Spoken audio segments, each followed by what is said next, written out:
देश जो है वो गणतंत्र है। राज्य जो है 3-4 किस्म के होते हैं, ये समझना जरूरी है।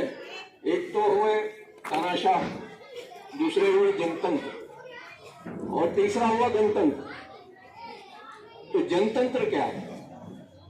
जब आप सीधा किसी प्रधानमंत्री को या किसी बात करेंगे तो वो हो गया जनतंत्र। गणतंत्र क्या है? आप अपने गण को चुनेंगे। जैसे अपने भारतवर्ष में है, आप सांसद को चुनते हैं और सांसद जो है वो अपना प्रतिनिधि चुनता है जो प्रधानमंत्री होता है। अब अमेरिका में जो सिस्टम है वहां लोग राष्ट्रपति को चुनते हैं डायरेक्ट, तो वो जनतंत्र हुआ। तो अपने यहाँ ये समझना जरूरी है। आप तानाशाह तो आप जानते हैं, तानाशाह किस तरीके का होता है, अपनी कानून बनाता है। तो जनतंत्र और गणतंत्र में सबसे बड़ी खूबी क्या है कि ये मानव अधिकारों का संरक्षण करता है। मानव अधिकार क्या? कि जो मानव जनित जो कार्य है या मानव के लिए जो कार्य किए गए हैं या मानव के लिए जो कार्य करना है उसकी संवेदना को देखते हुए वैसे कोई कार्य हो पूरे प्रदेश में, पूरे देश में ऐसा कानून बने, ऐसा कार्य हो, वो अपने जो है जनतंत्र या गणतंत्र में होता है। तो जनतंत्र की सबसे बड़ी खूबी ये है कि ये मानव जनित कार्यों पर अपना ध्यान केंद्रित करता है।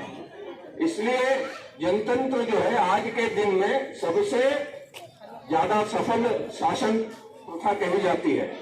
जनतंत्र और गणतंत्र ये दोनों जो है ये मानव अधिकारों से प्रेरित शासन है।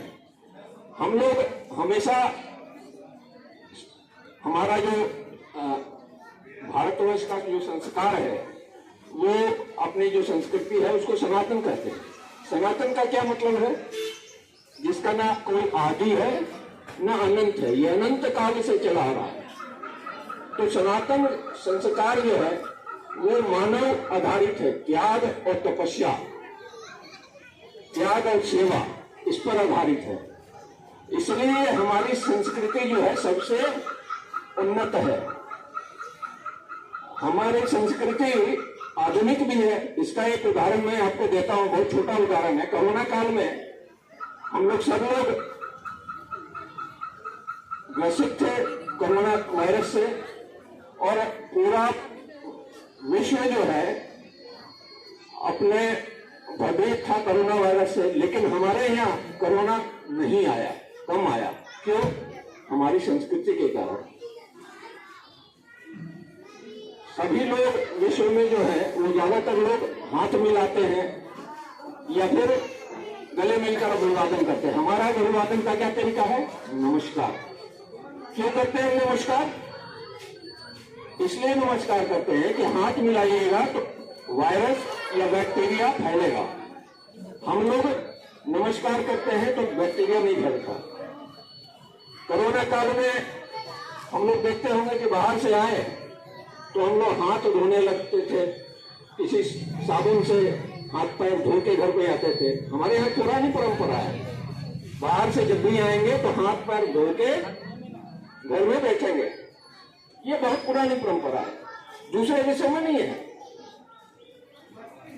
और हमारे यहाँ एक प्रथा है कि गरम रोटी या गरम खाना ही खाना है। रेफ्रिजरेटर की हमारे यहाँ प्रथा नहीं है।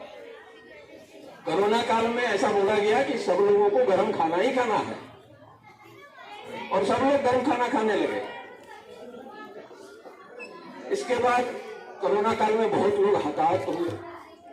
तो हताहत हुए तो चाहे किसी भी धर्म या किसी भी जाति के लोग हो, उन सब की जो चिताएं हैं वो जलाई जाती थी।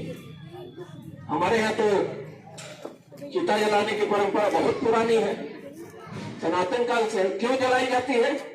कि भाई जमीन में आप किसी चीज को दफन करेंगे तो बैक्टीरिया और वायरस जो है वो मरेगा नहीं, और जलाने से जो है बैक्टीरिया और वायरस मर जाता है। तो जो